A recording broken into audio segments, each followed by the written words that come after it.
नमस्कार मान्यवर उपस्थित आदरणीय शिक्षक आणि माझ्या प्रिय मित्रमैत्रिणींनो, आज मी तुम्हासमोर एक अतिशय महत्त्वाचा मंत्र घेऊन उभी आहे.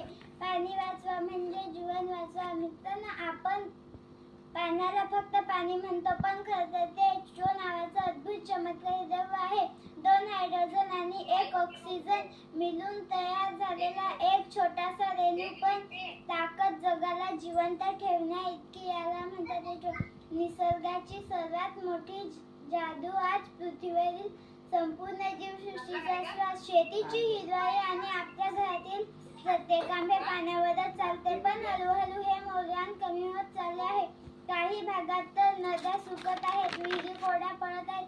म्हणूनच पाणी वाचवणे ही प्रत्येकाची जबाबदारी आहे, मोठ्यांची आणि आपली सुद्धा. मग आपण काय करू शकतो? दात घासताना नळ उघडा ठेवायचा नाही, आंघोळीसाठी जास्त पाणी वापरायचे नाही आणि पावसाचे पाणी साठवायचे, कारण पावसाचा प्रत्येक थेंब म्हणजे निसर्गाची अमूल्य देणगी. मित्रांनो, जगात कितीतरी ग्रह आहेत, पण जीवन फक्त पृथ्वीवरच आहे. का? कारण हे पाण्याचं सामर्थ्य आहे. आपण पाण्याला लागलो तर भविष्यात जल संकट दूर होईल, शेतकऱ्यांची शेती फुलेल आणि आपली पृथ्वी हिरव्याने नटलेली दिसेल. आज आपण एक छोटीशी प्रतिज्ञा करूया. एक थेंब वाया द्यायचं नाही, कारण प्रत्येक थेंबात दडलेलं आहे संपूर्ण जीवन. चला तर मग पाणी जपूया, पृथ्वी वाचवूया आणि उज्ज्वल भविष्य घडवूया. मी घोषणा देईन, तुम्ही माझ्या पाठीमागे बोला.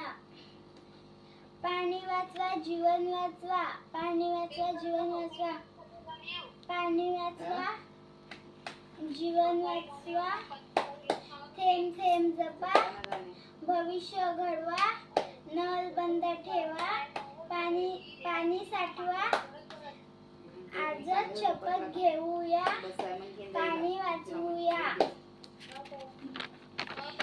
मी शपथ घेते, तुम्ही माझ्या पाठीमागे शपथ घ्या. मी पाणी वाया घालवणार नाही, नळ उघडा ठेवणार नाही, इतरांनाही पाणी वाचवायला सांगेन. धन्यवाद.